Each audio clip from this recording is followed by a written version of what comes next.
The Comeback King. How Donald Trump Beat Bankruptcy. In the late 1980s, Donald Trump was riding high on success. He was a symbol of wealth, owning iconic properties like Trump Tower and the Plaza Hotel, and his name was synonymous with luxury and power. But just a few years later, his entire empire came dangerously close to collapsing. The story begins in the late 80s when Trump's confidence was at an all-time high. He was buying properties left and right, including casinos in Atlantic City, the famous Plaza Hotel in New York, and even his own personal mega yacht, the Trump Princess.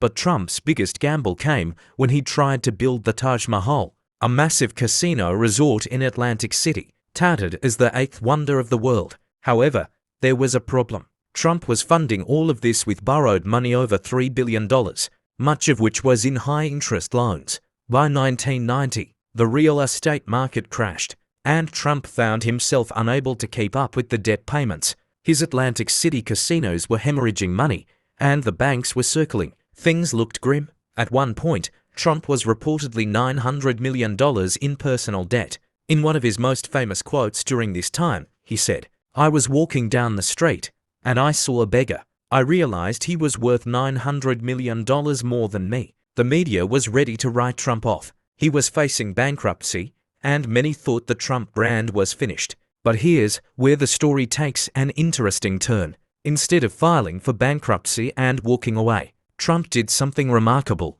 He negotiated. Trump used his name and the fact that his businesses had value beyond just money. He managed to convince the banks to restructure his debt and give him time to make payments. He promised the lenders that keeping him afloat would be more valuable than letting him go under. Over the next few years, Trump sold off some of his most prized assets, including his beloved Trump Princess yacht and the airline he had started, Trump Shuttle. He made sacrifices but never gave up his biggest properties, like Trump Tower.